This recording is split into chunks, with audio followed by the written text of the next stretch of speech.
Okay, Mr. Foster, you brought this case before the court. What's going on? Well, what's happening is this. She's out and she's partying, she's having fun, she's doing all this stuff like all on social media. She's a social media influencer. I met her because I'm one of her super fans. Oh, yeah. This is and cute. How it happened was that since I'm a super fan, I'm kind of following her around, see what she's doing.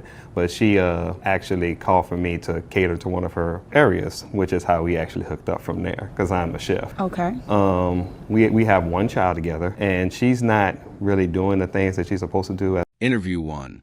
It started with a double tap and a dream as a superfan turned personal chef now stands in court pleading for responsibility. He claims she has traded diapers for direct messages and parenthood for parties.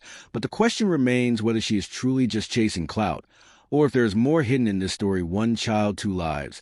And a courtroom waits to decide what comes next, yet just when it seems everything is figured out, the moment shifts as she begins to speak and reveals her side. Supporting the child, being there for them, paying any Medicaid or so, dealing with for the child. I practically do all that. And I brought her here today just to say, hey, you gotta step up your game. You gotta do something, help out this child, because I can't be the only supporter if you're here supposed to do something as well. I mean, I can do it, but I do need a little bit more income for that. Okay, I'm a little bit more interested in the background. How you became a super fan and you hooked up. Well, I'm a follower. I mean, I don't need all the details about, how the child was conceived. I'm just interested to see how that worked. He is not asking for much, only a little help to raise her child, and Medicaid builds the emotional presence, the need for a partner in parenthood.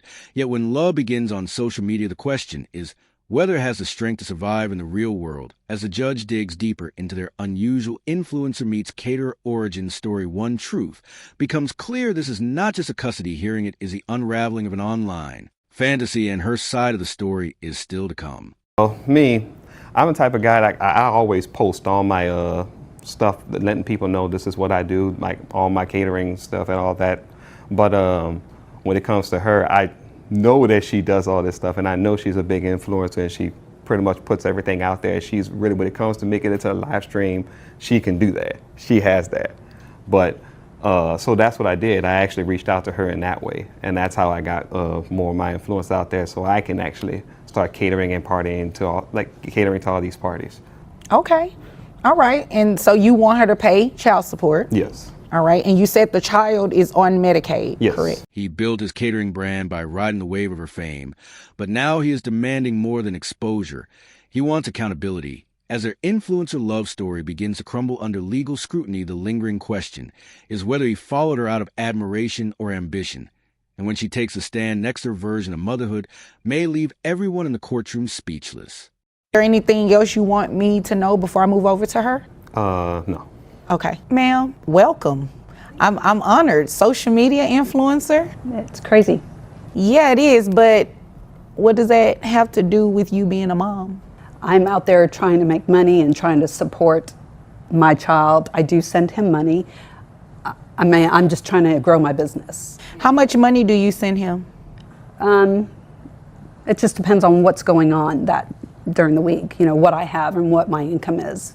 She is finally in a hot seat, and she is not backing down, a businesswoman. An influencer mother, in that order. She insists that she sends money when she can. But in this courtroom, sometimes is not good enough. Her excuses continue to pile up, and the judge is not buying. The real question is, how much does she truly contribute? And what is she hiding behind the filters? And followers, stay tuned, because the numbers do not lie. Average, how much money are you getting from her, if any? She only sends about maybe like $200-300. $200 or $300? You're a social media influencer? Well, I'm still growing my business. I mean, I'm right. But she parties. It's all over. It's online. It's like she's everywhere. And you're getting paid for these appearances, and you right? party too. That's how we met. No, I was catering to your. You were catering to one of your parties. Yes. Oh. So I wasn't really partying. I was catering. I had to work it. Right. That's what they're calling catering these days. Being a super fan. I get it. It was one time. One time, and you all had the baby? Yeah, don't take that long. Well, that's $200 a month for a child, while she rakes in cash from viral parties and online fame, leaves the courtroom stunned. He catered her event, and she called it work, but what they created together is more than content. It is a child who deserves more. The judge is raising eyebrows, and the tension rises quickly. because what she admits next is about to turn everything upside down. He is making a good income as well. Right, but the child is with him, so Yes. his income is not really Because concerning for me. I travel. Right, and you're being paid for your travel. Exactly. How much are you making, roughly? Maybe about 100,000. You're making about $100,000 and you send him $200 or so for the baby? Yes. No, ma'am. No, ma'am. I'm not about to do this with you. You're making a lot of money and your child is coming up short, and you don't have a problem with that? No, I do have a problem with that. I would like him. She says she would like her son with her while earning $100,000 a year, yet sending only chump change for his care of the courtroom shifts, and the judge leans in because this is not about money, it is about priorities. She insists she wants her son with her on the road in the spotlight. But the question is whether this is about love or leverage. A reckoning is near, and what comes next will show just how far she is willing to go to protect her lifestyle. You want the baby to be on social media for likes and follows. Oh, it might What be about- something that Like, what about school and all those other he can academic do things that he has to homeschool do? when he's 3.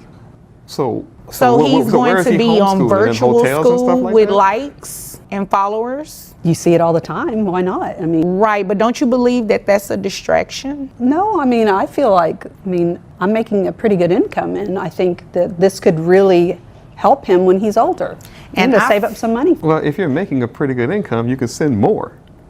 I agree with that. Maybe you could work harder. No, ma'am. Maybe you can work harder to be in your child's. Likes, shares, and follows are what she wants with her toddler placed into the algorithm. But at what cost? The judge sees distraction while she sees opportunity. And the courtroom sees a mother choosing fame over family. Can an Instagram empire ever justify neglecting the reality of a child with school stability and security?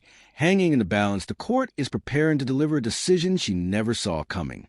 How often do you have the child? When he allows the child to be with me when I'm not traveling. Oh, okay. So when you're not traveling, that's how often? Really, a couple of days a month.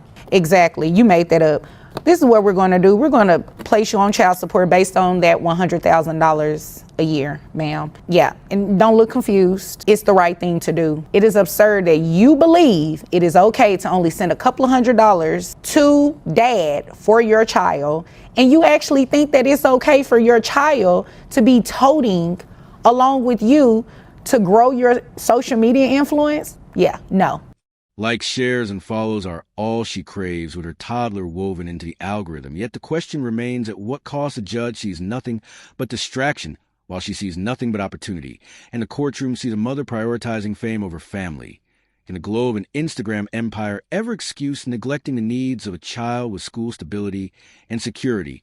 Hanging in the balance, the court moves closer to a decision she never imagined would come. Child needs to be in an environment that is stable. Need to make sure that school is being attended to. How old is this child? About 3. 3 years old. No. Kindergarten will be here before you know it. He does not need to be traveling and going to homeschool and virtual school all over the country or wherever it is that you have to appear. You'd agree with me, right? I guess I have to. No, you don't have to, but don't you believe that's in the best interest of the child to be somewhere stable? Well, I think the best interest of the child would be with me, and if I'm growing a business and I can take care of them. And you believe that because you're the mom? Yes. Oh, well, that's not going to happen.